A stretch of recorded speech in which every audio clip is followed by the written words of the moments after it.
First of all, both Miss Clemens and Miss Mundy would like to welcome you to 8th grade English. We are going to have a fantastic year. We have many plans for some great things, fun activities, and you're going to learn so many new things. So both Miss Clemens and Miss Mundy are really, truly excited about this year.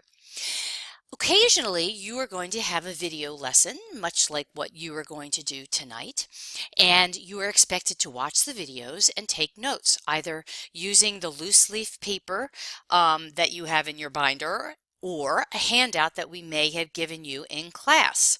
If you should lose the handout in class, you can go to Canvas once you learn how to use Canvas and click on Modules, find the appropriate document, download it, and print it.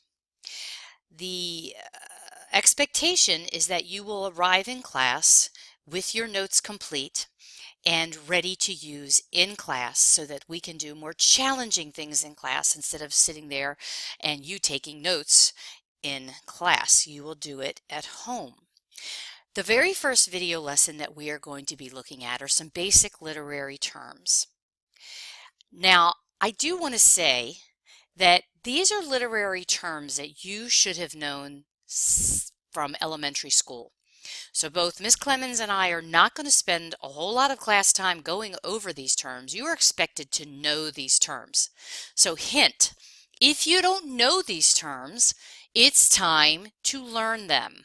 So take good notes on this video, set these terms to memory, bring your notes to class so that we can actually use these terms in our discussions and in written assignments if it applies.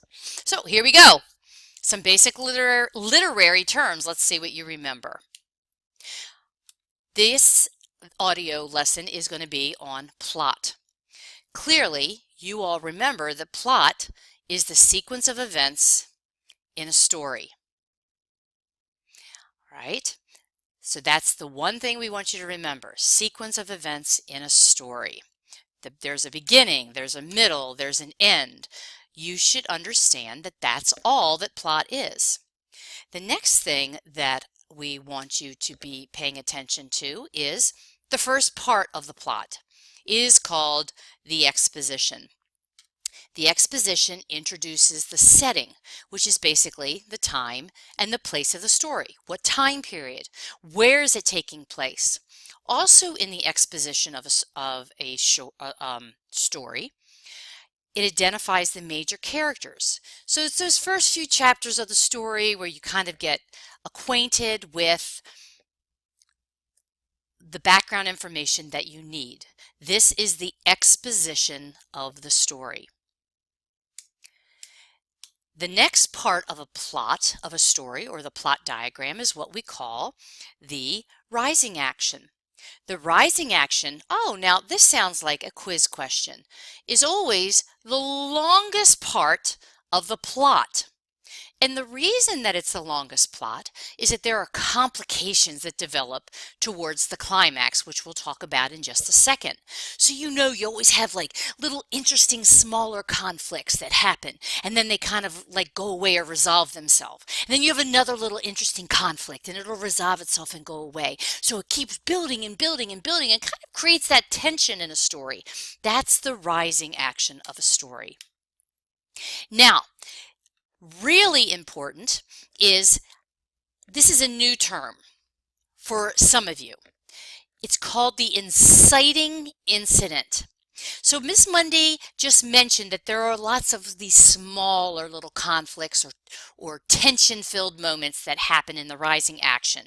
But an inciting incident is an event that happens in the rising action that really begins what we call the central conflict. What is the main conflict of the story? Not like the little itty-bitty ones, but the main conflict. That is the inciting incident. Let's move on. The climax. Obviously, in elementary school, and maybe 6th or 7th grade even, you've been told that the climax is the most exciting or most interesting part of the story. Most exciting, most interesting part. But in 8th grade, we want to take you to another level. And we want you to be thinking about that the climax is the turning point in the action of the story.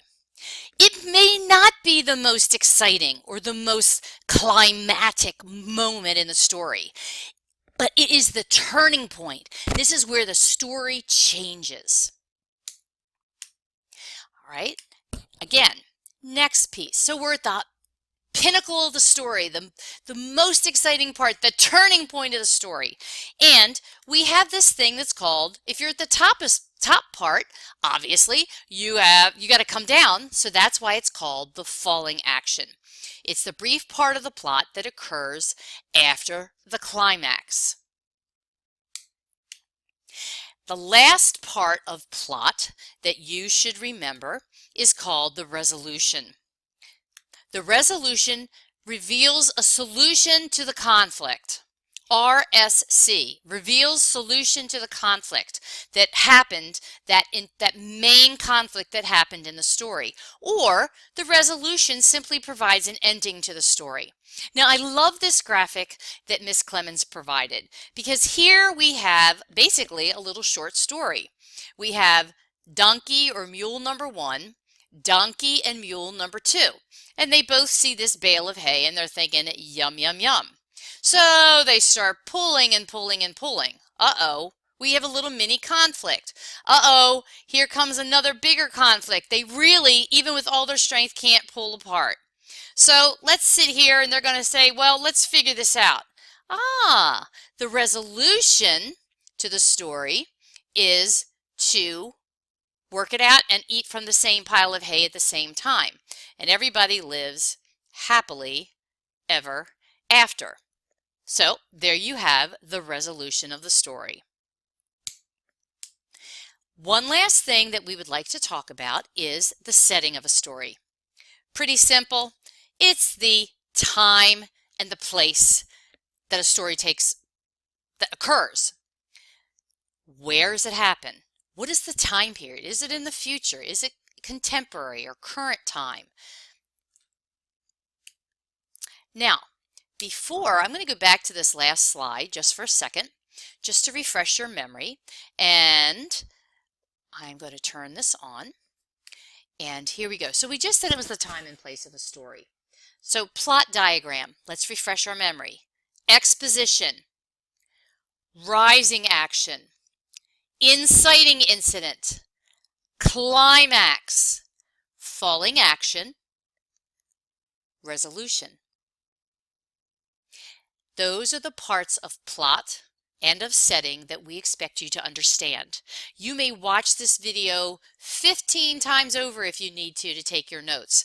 And this video will always be available to you in the module for your ELA class. So make sure you come to class with your notes completed.